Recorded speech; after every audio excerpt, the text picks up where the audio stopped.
No, it's a legacy, baby. This is my baby.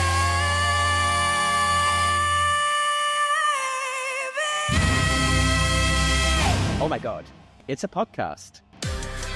Welcome to another episode of This Is My Baby, where we celebrate milestones that don't normally get a shower in celebration. Until now. We have a very exciting guest for you this episode. I'm very excited because I've been a fan of hers for a very long time. We've been mutuals on social media for a bit, and now... And we just watched her special. Yes. And basically, I started a podcast so I could meet my mutuals in person. Why not? It really is kind of an excuse for me. That's a good excuse. And I'm paying all of this money just so I don't have to go to their shows.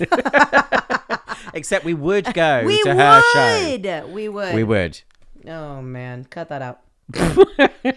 We would absolutely go to this person's show. Absolutely. No, seriously. Like, one of my favorite things about her is her, like, exuberance of confidence that she shows on and off, as you will see in this episode. And without further ado, let's get into it, shall we? Let's go.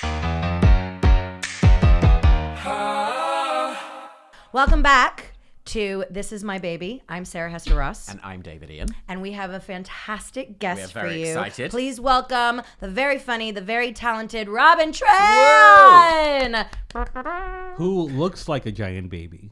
As soon as you said that, I was like, I could picture you as a baby right now. I am a giant baby. I did not feel the same. I could, you have such I was like, well, there's nothing. a I was round like, there's nothing I baby can say to this. Face. No. Oh my gosh. The thing is that you're a man. You don't see these things. I'm a man, Sarah. Get that written down. He Yeah. doesn't get that a lot. That's very Yeah, nice. I do not get that. I get it a lot.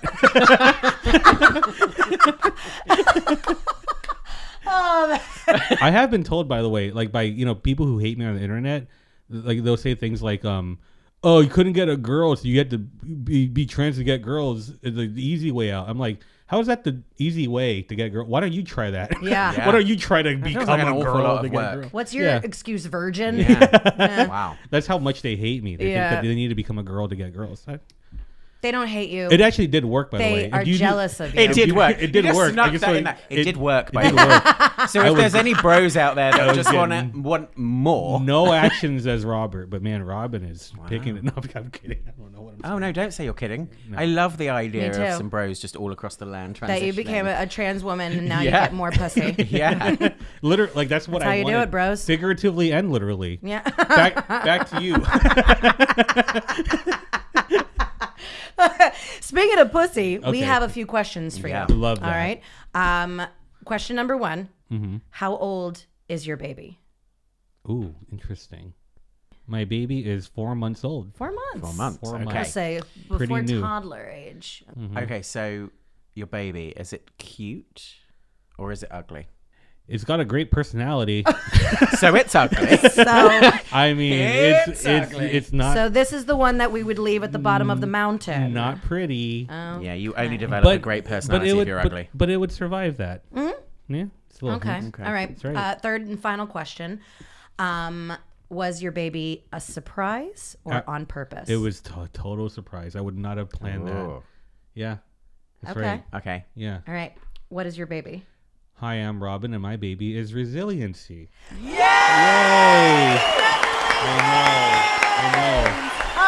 I know. What a beautiful What baby. a baby. beautiful baby. A 4-month-old. A 4-month-old baby. Resilience. I know. Good personality. Yeah, but not pretty. But ugly. It has ugly been as fuck. It has been an ugly, beautiful year, I think. So, like you said, 4 months, but why 4 months as opposed to a year? I don't think I knew what resiliency was until I kind of lost everything this year. I mean, like the thing is, I'm gonna talk about it into as much detail as I can Sure. without. The only reason I won't give out like specifics is just to protect other people's identity and Absolutely. stuff. But let's just say I made a couple of giant life-altering mistakes that hurt people that I care about, almost on purpose, because I didn't know I didn't know what was missing in my life. I didn't know what I wanted. All I knew is I wanted to blow everything up. And I wanted to, my goal was to have everyone break up with me, and then for me to move in with my dad and become so suicidal that I was going to kill myself. It was like my goal. And then I achieved most of it. But once I got to my dad's place and he was like inflating this air mattress in this hot room, I was like, I don't think I want to kill myself. don't want this. This is like the worst. Changed I was your like, mind at that why point. did I want, and then it's like, well, what did I want then? You know, like, That's a pretty good sales pitch for a blow up mattress. Yeah. But Saved my life. But then that was kind of the first time where I thought to myself, like, well, I apparently I don't want to die, which is surprising to me because I thought like that was kind of where I was faced with it. And I kind of thought like, okay, well, now you're by yourself. You don't have a home right now because I got kicked out, you know, because I messed up so bad. I had no money. I was staying with my friend, and I was like feeling really lonely that night. So I went to my dad's place, you know, to like, maybe I'll just live with my dad for a while, you know? And then I realized I deserve better than this. That's kind of the first time I thought, like, in my head, I was like watching him inflate this air mattress, and I thought to myself, Robin, you've been on Netflix. You've been on, you know what? It's like, I haven't thought about myself that way in such a long time. And then I was like, why did I do this to myself? You know, I didn't know why I did that. And then I just kind of thought, well, if you don't want to kill yourself, then you have no choice but to live. So that means that if you take out giving up as an option, because I've been using give up as a potential option my whole life, basically. I was like suicidal, you know, undiagnosed bipolar for a lot of it. So giving up was always like this option in my head, you know? So I was like, well, if I do the ultimate giving up, then no one will ever bother me about stand-up again. I think that was actually my fear, was I don't want people to bother me about stand-up again. What do you mean by bother you? I don't want people to have expectations, and Yeah, you know, I because really it's like, hate because it. I think it's Yeah. like, because I'm like one of the greatest comedians to ever live, you know? Yeah. So, Noted. Period. And I the thing is that I'll fast forward a little bit.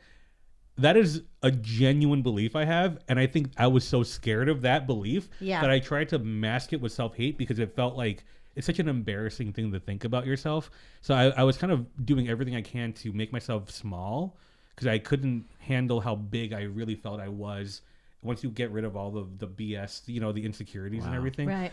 Confidence in our society is kind of frowned upon. Yeah. Like if you have true confidence in yourself and what you do, you're not humble. You're egotistical. Yeah. It's just like there is a healthy confidence. I have an unhealthy amount of confidence. But this is so fascinating to me that the enormous confidence led to this need to like hide, this need to not be seen. And I have the second part of that, and now you're making me wonder: am I actually using it to hide confidence? I don't know. That's fascinating. Yeah. I've never thought like from that angle. Everything up to that point, I was like, yes, I hear this. This is me. And then you were like, actually, I'm just massively confident. And I was like, yeah, no, wait. I think it's like I'm afraid of admitting how confident I am. Mm-hmm.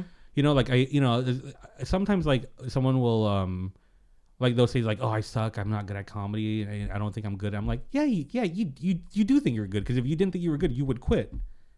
Like I'm like, because like you on some level you know that you're good and you're embarrassed by that. So you're embarrassed by like how good you feel you are, and it feels kind of humiliating. So you kind of, oh, I suck at this. No, you don't. And maybe you do suck at it, but you don't think you suck at it. Right. Okay. I probably think you suck at it because I think most comedians are horrible. But that's beside the point. This is about, you know, self-confidence. And we're talking about you, I'm not talking about those me. turds. Yeah, but so basically, since like when I lost everything because I threw everything away, and I kind of I just kept surviving that. Like every day I was like, okay, well today you didn't kill yourself. What do you want to do with your life now? Like you have a blank slate. You have a backpack full of your things, and a couple of suitcases maybe.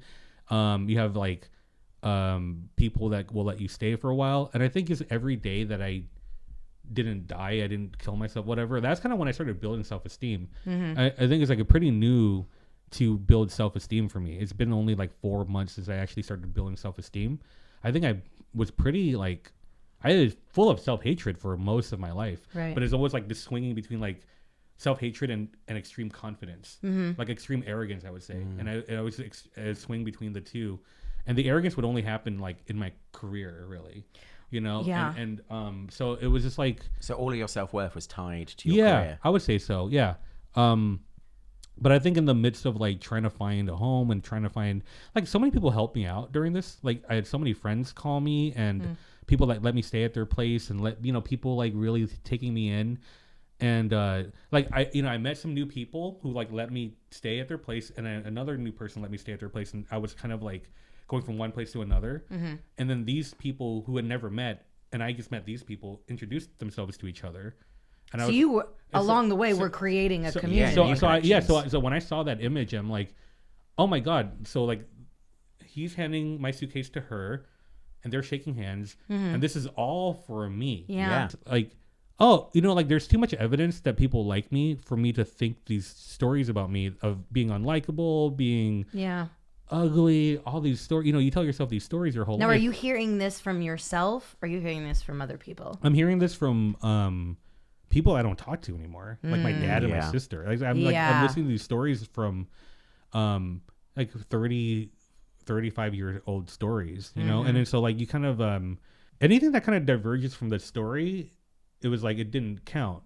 Like, oh, I'm ugly, girls don't like me, and then if a girl likes me, I'll be like, well, she doesn't count for this or that reason. So there's a reason why it doesn't fit the narrative. Yeah, and then I'll do anything I can to make them not. It is not conscious. I'll do anything I can to make them not like me. Right. And I'll go, see, the story is, and then like I don't know. It was just I got so much love and help from people that it was like it was too much cognitive dissonance to go, oh, people don't care about you. It's like, well, if people didn't care about you, you would be dead right now. Right. Yeah. And so I think just like surviving, and resiliency, resourcefulness, I think a lot of that stuff in those 4 months, it changed everything for me. It's funny. I'm saying all this stuff. It's like before the show started, I was like so fucking funny. I was making everyone laugh. I'm just a very funny person. So it's like a deliberate choice for me to kind of go like sincere. Yeah. Yeah. And part of it is because everyone is an edgelord now, and this is my way of being an edgelord, is by being. This is my way of giving a swerve to you, stupid people, to you, stupid edgelords. This is definitely not a comedy podcast. Try to be as edgy as somebody who's being so sincere right now and earnest that it makes you want to cry. You're like, so, yeah, what about fart noises, right? Like, after. But I don't know. I feel like I learned a lot about myself the past few months and things that I really like about myself, actually, because I've always known that I was funny. If you're a comedian watching this and you say, oh, comedy's so hard, it's so easy for me that it would make you sick to know how little I have to try at this. So I've always known that. That's fantastic. That's fantastic. But there's other things I'm like. No comedians are going to watch this podcast. No. Unless they're on it and they're only going to watch their episode. Then. That's true. Comedians are cunts. Don't worry about it. If you're a normal person who thinks that you're funny, you're not. You're not. You're not as funny as I am. I got all earnest. Sorry. I'm like getting all contentious, just like to even it out. Yeah. No, but I really. I mean, you pendulum swing. You said it. I had a pendulum swing. But I think it's like I don't know. I feel like self-hatred was something that hurt a lot of people. I feel like I've said this on social media and stuff and on my own podcast and everything. So I feel like I'm repeating myself, but I just like to hear myself talk. So and also if you're repeating it, it's probably important. Yeah, no, I just feel like it's like I saw this her name is Heidi Prieb. She's like this psychologist on YouTube, and she talks about like self-hatred. It's like you think that you're 3 feet tall, but you're 6 feet tall, and so you walk around, you're knocking shit over, and you turn around and you go, well, that could not have been me. I'm only 3 feet tall. Wow. Right. So it's like when you hate yourself, which is me, is like I didn't think I was capable of hurting the people I love because I didn't think I mattered enough. Yeah. Wow. Right? So when you hate yourself, you actually very interesting. You kind of become this narcissist because you're consumed with so much self-hatred. You're thinking about yourself, right? And like I'm such a bad person, and so you're almost trying to like, oh, see, I'm punishing myself, so I don't have to do anything to change, like and so I was just kind of hurting people that I loved without even meaning to because I hated myself too much to see other people. You know what I mean? I remember there was a scene in BoJack Horseman. This like when I was really depressed. I remember it was like BoJack was apologizing to Todd for like the millionth time, and Todd's like, "No, you have." That's my impression of Todd. No, it's really good. It's like spot this on. This is Jesse Pinkman and Todd. No, you can't just say. You know why I'm here? It's to sell you meth. All right, I'm sorry. That's like my impression of Jesse Pinkman. But he was saying like you can't just do horrible things and apologize. You have to get better. Oh, so you're not Catholic? And Gotcha. Exactly. I'm not Catholic. But like I don't know. When I first heard that, I remember sometimes like a show will like hold a mirror up to you, but then you don't have the skills or the intelligence yet to like go, okay, but what's the answer then? Because I'm hearing that I'm like, wait, but that's me. I fuck up and I apologize. So what does it mean to get better? And they didn't tell me how to get better on the show. I think they had to show BoJack going through things and to get better and everything. But that really resonated with me because I think self-hatred becomes like it's like a cheat code or something. Right. You know, like it's an excuse. It's an excuse. Yeah. And I remember, and it's hard to get over self-hatred because if you're aware that if you're aware that you have self-hatred, then you start like hating yourself that you can't get over the self-hatred. So it becomes this kind of like perpetual thing. And then I just remember the only thing that got me over the self-hatred was like to just go through things and survive it. That's literally the only thing that really worked was to not die, you know? And I had one night where I was in West Hollywood and I was dog sitting for 3 weeks. It's funny. I do this joke in my stand-up. I'll just do it here. It was like, someone called me, they're like, oh, we have a place for you, but you have to dog sit for 3 weeks. Do you like dogs? And I was thinking to myself, like, man, I'm really afraid of dogs. Like, I hate dogs, right? Like, but I said, oh yeah, I love dogs because I got really good at lying because of the cheating. That's what I said. So now you guys know what I did. But so I'm like dog sitting and I'm by myself in this apartment in West Hollywood and I'm just laying there and I wanted to like leave the house. I felt unsafe in my body, but I was like, no, you need to like sit with this because you're not going to die. Because you're not going to die. Because you've already made that choice. I already made that choice. You've already said that. Yeah. So let's see what happens. Let's see what happens if I do my worst fear, which is to let myself feel everything I did, and like to not run in self-hatred, to not go, I'm a piece of shit. What did you do to people, and how does that feel, and how do you feel right now? And it was like, I just kept saying I'm sorry to the ceiling. I messed everything up. I'm sorry, baby. All this stuff. And then I cried so much. It was like 15 minutes of crying. I thought it would never end. And I'm like, well, this is gonna break me. This is it. Like this is the moment in my life. It's gonna break me. And then I was crying so much that I fell asleep. I woke up, and I was like, wow, I feel amazing. Better, yeah. I feel amazing. It was a life changing thing that I did. Was feeling it and then surviving it, and then I was like, okay, if I can survive that, then I can survive the next time I feel something. I'm making almost like I'm doing like exposure therapy. Absolutely. Yeah. And so I kind of look at there's a lot of therapy, psychology stuff online now and YouTube and everything. And I was kind of obsessed with all that stuff for a while before all this stuff happened. And it's good to know the knowledge about these words and everything. But I think the most important thing is that you have to feel your feelings. Yeah. Right. And I think a lot of kids nowadays, and I hate saying that, but it's like kids nowadays, like they're great at knowing the psychology words, but I think they're not feeling the feelings. They're intellectualizing them, right? And there's actually, I'll speak in their terms. There's something called intellectual bypassing. Yeah, that's a therapy term that you guys need to learn. I am not a kid, so I don't know what the fuck that means. It means that if you just because you think that you know the definition, that means that you felt the feeling. Yeah. Okay. So a lot of young people are doing that nowadays, and it's like, no, you're just avoiding feeling the thing, right? So it's like there's no way out of feeling things, right. And I think that's like a huge thing I learned. I remember like it was like 13 years ago. I was like with my friend Evan.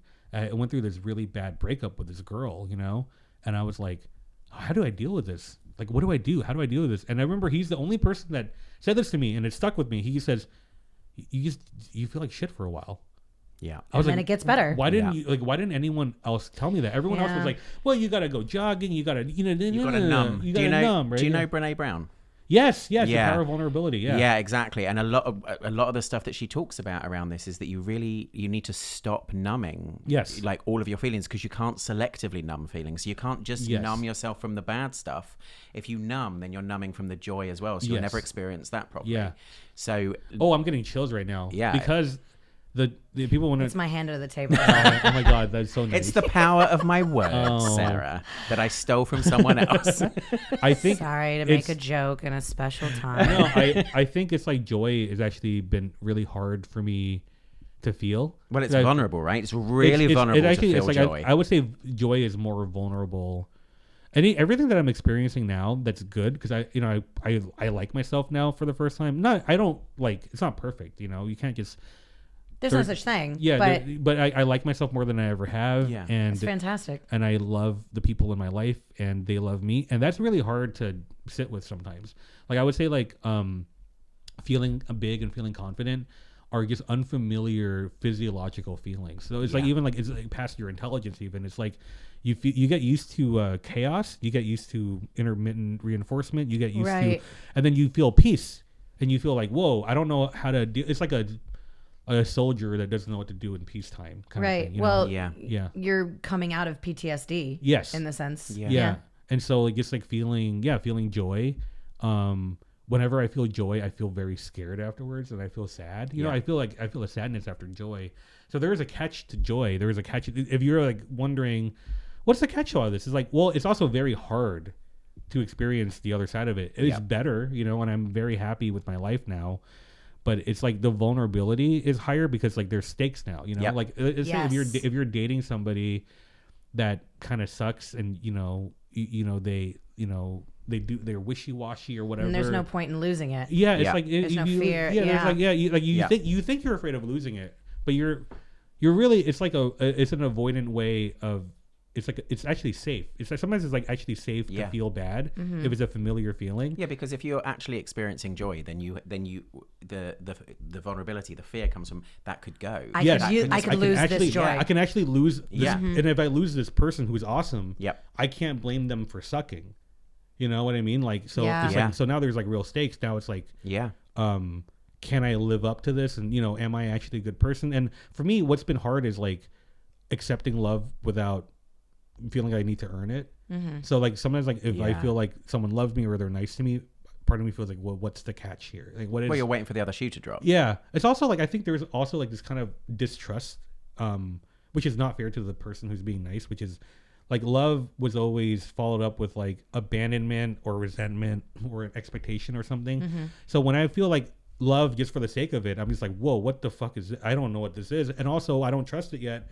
There comes a time where you kind of just have to go, well, no, I mean it's actually like unkind to the other person. Also, you can only love another person as much as your capacity is to love yourself. I think that's true. Yeah. Absolutely, I totally think that. But that also means that you can't comprehend if somebody is loving you more than that. Oh like, you've God! got no Ooh, gauge. ooh. For Oh my that, God! right? I'm like I want to cry. Yeah, I think you stumbled onto something that I'm currently trying to deal with now. Like all this stuff is ongoing. It's not like that's why I kind of like talking about it. It's just like an ongoing process, and I've been kind of like I don't know, like underneath all of this sadness is like I've always been kind of an arrogant kid in terms of like feeling like my reach.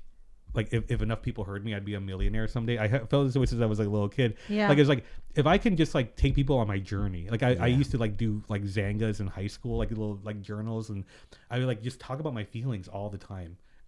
Just like any straight guy would, right, guys? Right, guys? Right, guys, right? I believe that's what they do. Yeah. I've not met one. I don't know. I can concur. Okay. Yeah. Yes. But so I'm just kind of doing this thing now where it's like, if you've been following me as a fan, you're like, oh wow, like you've been following my journey for 10 years now. Like you saw my transition, you saw this and that. So I'm kind of in this most current phase, which is kind of this rebuild of the phoenix rising from the ashes is what people have called it. I said it like that because it feels like kind of gross to say that, but it does feel that way. Why gross? Because It it's feels so dramatic. It feels or... like self-indulgent and a little bit over dramatic. And Fuck that. yeah, but I do feel it. So Yeah. this is fake modesty. It's absolutely fascinating. Fake modesty. It's really fascinating to me because I didn't expect that this was where this was going to go. neither. 6 years ago, also exploded my life. Oh my gosh. And was left with nothing and started completely afresh and rebuilt my life.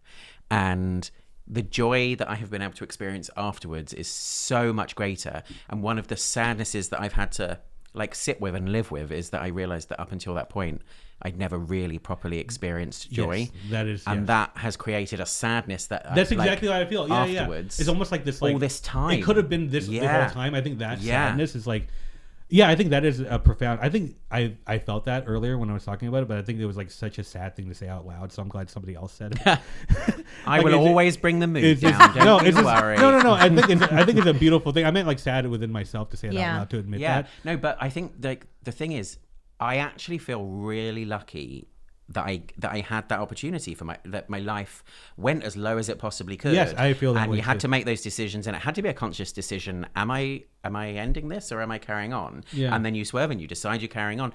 Not everybody gets that opportunity, and I personally feel really lucky because since that point, I've tried to make everything in my life really intentional. Yeah, right. Intentional, yes. Yeah, and so now I'm like, I kind of feel bad for the other people who never got to take their life to rock bottom, and they're just like milling along, and they're better than I was before, but they're not going to be as amazing as I am now, and what a shame for them.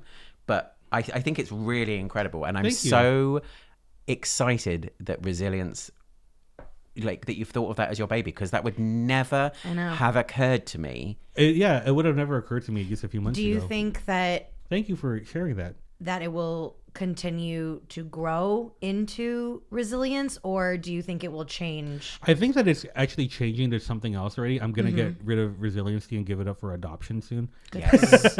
I mean, it's like kind of like great personality. Babies but are kind disposable. of, it's kind of sad, you know? Like, No, you're kind of a you bummer. should. Other people do not have resilience. Yeah, They pass can't it on. have Give it- resilience. Yeah, pass it so on. pass it on. I think it's like I had this moment the other night where I was booking my flights and for next month, like a tour. I was like kind of a tour that I booked myself, and I was booking all the flights, I was booking all the hotels, and I realized like, and there's people who love me on my phone texting me and stuff, and I couldn't stop crying. It was like for a half an hour, and I'm like, oh, I'm not waiting for, oh, one day I'm going to become this person. I'm like, I am this person. I'm like, it's actually currently happening. Yep. And I don't even know when it started, and I couldn't stop crying. It's like, I don't know, it was my housemate was like, you know, like she's been super busy, and she's like one of the greatest people I've ever met, you know?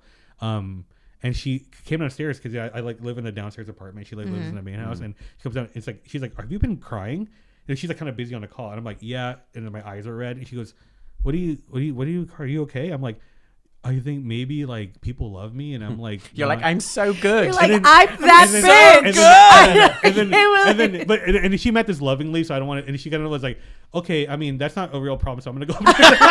Like, it's just kind of like, I'm on a call.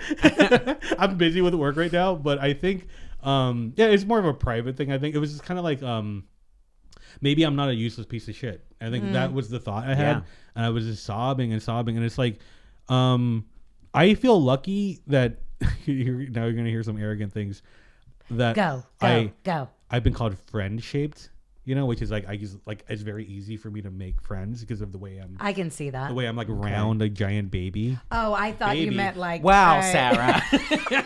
Good. What? Wow. What were you gonna No, say? I want to edit that into after you say Wow. that, and then What? I say, yeah, I can say that. No, I thought you meant like how friendly you are and how easy it is to be your friend. Yeah. God damn it. No, it's also that. I think I'm very down to earth. But like I have the ability to make people feel disarmed. Like I'll go into like an Uber, and I'll say 2 or 3 things, and then the Uber driver will start just telling me their entire life story, and then they'll almost feel self-conscious about it afterwards. It's like, I don't know why I told you all that. It's like, I think I'm just I don't know how not to be vulnerable. Even when I'm like being a silly clown, I can't not tell people how I feel. Right. Yeah. And that's not like people think it's brave. I'm like, trust me, I would love to be any other way because it's not really fun to, in all the moments. Like, there was a comedian that sat down next to me at the Comedy Store, and I was really sad about something. And instead of like saying hi to this new comedian I never talked to, I looked at her and I said, you ever go no contact with an ex? And I was like, wow. And she just goes like, oh yeah, it's brutal. And that's how we started talking. But She's like, great. But it could have been like, and I'm not shit talking small talk. I'm actually making fun of myself here. Like, there's a downside to being this vulnerable, but I think the upside is that like people just feel comfortable opening up to me, helping me out. Yeah. My housemate gave me the greatest compliment, like just like yesterday actually. She said she thinks I make people feel human. It was the nicest thing I think Wow. anyone was ever. She said, Wow. she said a lot of people feel like, she says a lot of people are like emotionally dead and they don't even realize it. But I'm so in touch with my feelings, and I always have been since I was a little kid, that I think my disarming vulnerability makes people go, I can be vulnerable now. Right. I don't have to perform because like this insane person just told me her entire life story. Right. Within she's doing it. Yeah. She's modeling it for me. Yeah. I can do it too. Christina is my housemate. She said something really funny. She was telling me that I give her too much credit because sometimes I'll go, oh my God, I feel like so seen. You know, you really see me. And she goes, Robin, I've never met anyone who overshares more than you do. You came in, you talked about yourself. I can't unsee you, babe. And she goes, you came in, you overshare for 20 minutes. I remembered one thing and I repeated it to you, and you were like, how did you know? Like it's like, well, because you told me everything without me asking. I just feel like, oh God, this is gonna sound so arrogant, but I feel lucky that I'm this charming. I feel like I feel like I talk about like privileges, you know, and Yeah. I talk about it a little bit, but like I get kind of mad when people do the punching up, punching down thing, because it's like, oh, like a straight white guy made fun of you and he's punching down. I'm like, you think I'm beneath these losers? Like, Wow. I might be Asian, trans, bipolar, whatever, but I'm charming, and it's like not everyone thinks so, you know. I don't think that producer thinks I am, you know. I'm just kidding. He hasn't laughed at one thing I've said. No, I'm kidding. He's I'm so like, sorry. white guy? Yeah, there's a white guy doesn't he doesn't understand. The only straight white guy in the room. It's like, what is his feelings? I thought we were going to talk about how much you hate Kill Tony. He And, built this set with his bare hands. we're going to get some yuck Hey, here. as long as we get to the end of a podcast and we're talking about how terrible straight white men are. That's the real reason why this exists. I know. But you're so right. Like, It's like I do the joke. It's kind of hyperbolic, but it's like, you guys know how hard it is to be this charming. Look, I get hot people now that complain how hard it is to be hot. I don't think I'm hot. I mean, I do, but other people don't, right? This is the personality version of that. Just like the burden. Oh, now people are going to expect things out of me and stuff. You know, I don't know. I'm kind of kidding, but I'm kind of not. I But don't think you're kidding at all. yeah. I'm not kidding at all. I have a feeling that you're not. No, I'm not kidding. But I think it's like now I'm being almost like more arrogant because I know what self-hatred looks like. It's like if your goal is not to hurt people, and I thought if I hate myself enough, I can't hurt people. Because I think a runaway ego is going to hurt people. Right? If I'm arrogant, that's going to hurt people and stuff. But it turns out what hurt people was actually hating myself. So like, if I'm like really arrogant or whatever, I have people in my life like Christina, like my other friends, would be like, yeah, you take it down. And it's like that's better than like. Stop hating yourself so much. It's like, hey, maybe don't call yourself the greatest comedian of all time, like in front of other comedians, you know, or whatever. Or at least only once a day. Everyone, yeah. I'm really glad that starting this podcast, we were thinking that people are going to come on and like, you know, and we're so welcoming that too, of like what your projects and stuff like that. Yeah. But picking resilience is fascinating. Well, and I guess it is a project though. It's Isn't a it? Like, it's the- yourself. it's Like like you're working I- But on when I yourself. think, No, I would I'm never have thought thinking of it. I absolutely agree with you. The thing is that like my ex gave me a piece of advice that like I never forgot. They said to me like, your full-time job is not stand-up comedy. Your full-time job is your mental health. If you can take care of that, you'll do comedy for the rest of your life. Because like the thing is that like the only thing that is stopping me from being successful is me. You know, like imagine being like a quadruple minority and I'm my biggest obstacle, not society. Like it's like I've got like executives are not hiring me because I'm trans. It's because I'm self-destructive. You know? Yeah. The trans thing is like, yeah, we don't care about that. So, but I mean, in terms of like solid projects, I'm trying to get on a tour. I do like stand-up coaching. I have a website. I have like a merch store. Like RobinTran.com is my web. I have a website, which is crazy, you know. Say that again. RobinTran.com. Mm-hmm. And you can buy merch. I can buy merch. You can buy There's merch tickets for your show there as well. my podcast, my show dates. I have a 30-minute YouTube special in there. Like I have so Which many, is fantastic, It's by really the way. good. It's We been watched really it. good. It's called Hear Me Out. It's really, really great. There's something about I know I shouldn't be talking down on any of my work, but Hear Me Out is my YouTube special. It's like a 30-minute special, and it's great as like I'm proud of it and I'm ashamed of it at the same time. That's okay. Because I think it's like this, like it's not an introduction to me, right? So like I got this deal for a half-hour special, and I was advised to not do any of my best material because I might save it What? for an hour at some point. Ah. So, and I was like, you know what? That's actually a good point because I'm doing a half hour. I don't want to give up Yeah. like all my best material. Uh-huh. But I have a lot of jokes that I like that don't have a home. I have a lot of jokes about television. So I was do a joke, like a whole special about TV, and it ended up being it's like really funny. I think it's a genuinely funny. It is funny. Yeah. But it's also not representative of the rest of the work I do. So it's kind of the thing that like I should promote it. I'm the worst promoter. I'm like, I have a special on. I mean, I don't really like it very much. It's very funny, but I kind of hate it. It's anyway. But also, if there's any audience watching, then obviously the first time that you hear a joke is that it was made up on the spot. We're not saving material for anything because that material just came out of our heads in that moment, didn't it? Yeah. So that's, don't worry. I mean, I very much can relate to that. My comedy special that I put out, it is not who I am anymore. Right. So I've changed so much as an artist that I have a hard time like talking about it and promoting it because I'm like, don't see that. That's not who I am. That's weird. I actually say the same. My special on Out TV, I'm like, oh no, that's not me anymore. That's old material. That's not. And I even look different because I had long hair then. Yeah. So yeah, I feel actually. I'm not. I don't know if ashamed is quite the right word. I'm just like, oh no, you don't need to. Do you feel like your resilience in the past like 4-5 months to the year has changed your comedy? Yeah, I think it's made me. I had some of my favorite sets recently, and I also had a couple where I'm like, oh god, that was like not good at all, really, because it's like for you though. No, I mean, I think they're probably still great. They're okay. Like there's one or two that I did where I'm like, that was not my best work because I was trying too hard to just kind of wing it or whatever. Oh, okay, I see. Because I'm trying to figure out who I am still, like it's like a new person really. So, but like when it hits, I was like, this is the best comedy I've ever done. I actually had a couple of my favorite sets ever, which was preceded by one of my least favorite sets ever. So it kind of goes back and forth. Ain't that the life that we lead? So this is how I promote myself. So if you want to go to one of my shows, you have to go see to two. some dog shit or you'll be brilliance. But you never know. That's fun. Yeah. Go and see 2 back to back. That's what you're saying. That's right. Yeah, you see both. Yeah. I will 2 dates for the go ahead and buy 2 pairs of tickets. No. I can't. I love watching. Thank you for seeing me. I love watching and listening to my own stand up like a lot. Do you learn from it or you just enjoy it? Both actually. Yeah. Well, my thing is like, Lori Kilmartin gave me some advice on Twitter once. It was like I was complaining about why don't comedians do this? Why don't comedians do that? And she's like, well, you're a comedian. Why don't you do that? Ooh. And I was like, I never thought of that. Like I kind of was waiting for somebody else to do what I wanted. So I'm like, why don't you just do comedy that you want to watch? And so like it's like if I'm not capable of watching and listening to my own thing, then I'm not going to feel as confident charging people money to see it, right? Fair. So I'm just doing comedy that I would want to see. You want to watch, I agree. I think I do the same thing. Yeah, I it's love like that. Yeah.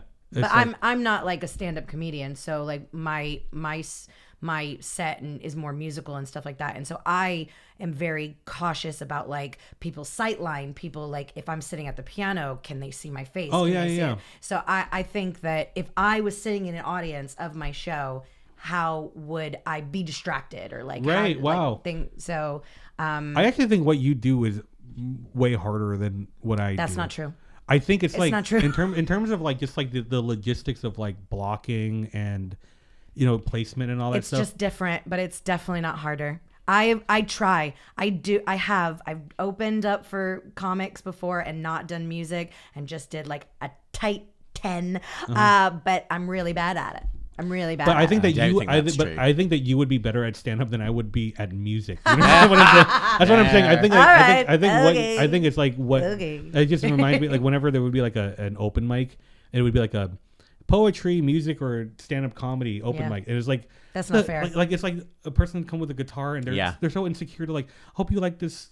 And they're like, it's amazing. It's and incredible. And then the comedian goes up and is like, hey, what are you fucking people? But at the same time, if in that scenario, that comic came up with your talent and your confidence, you would kill the room, period. Because I have variety shows all the time where I have amazing musicians and amazing instrumentalists and stuff like that.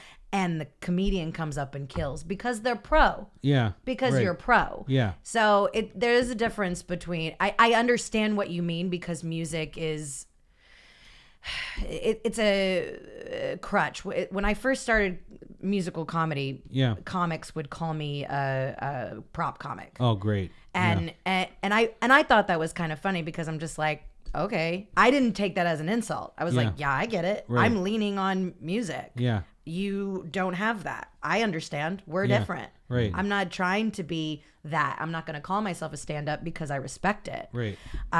So I think that like if you have you done variety shows before where you like Yeah, there was like a magician was on stage. Yeah. And I was at the Magic Castle, and there was like an open mic, but for magicians. I think it was crazy. Right?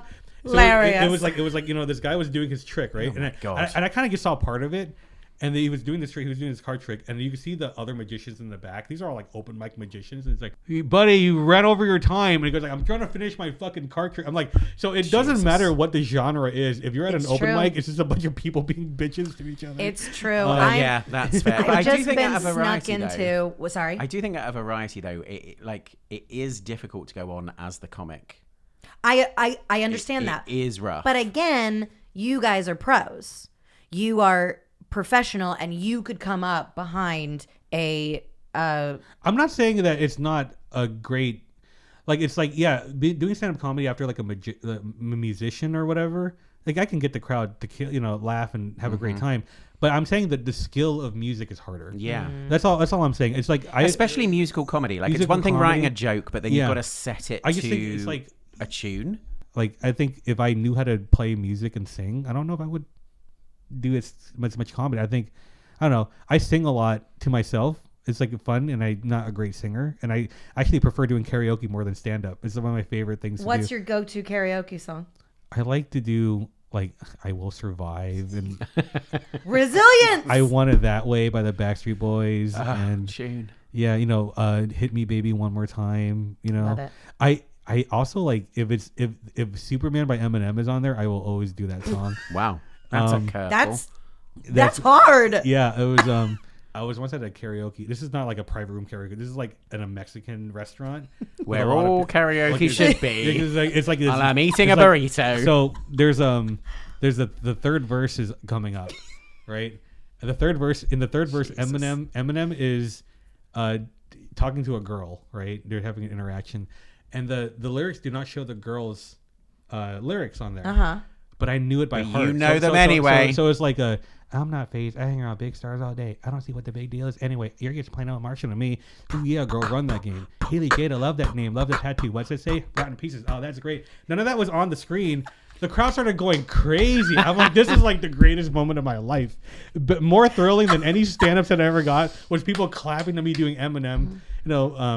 It's saying the line "put anthrax on a Tampax and slap you till you can't stand" is an insane thing to say. That a Mexican put anthrax on a Tampax. People are eating. I think children are there eating their burritos. Anyway, I'm saying that those kids. Yeah, fuck exactly. the kids.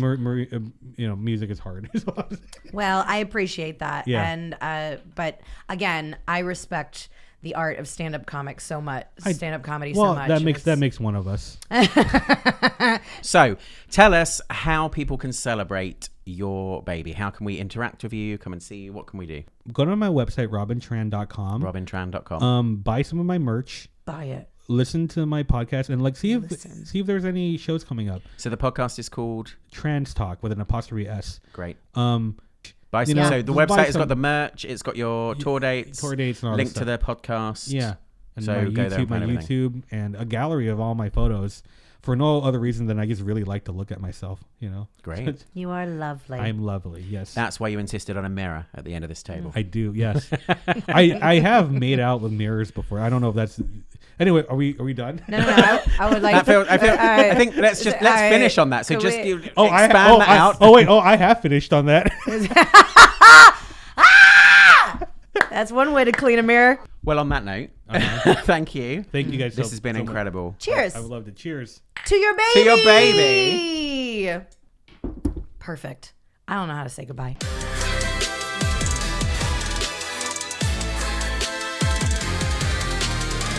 At the end of every episode, we are asking you, our listeners and viewers, to write in with things that are your baby that you would like us to celebrate.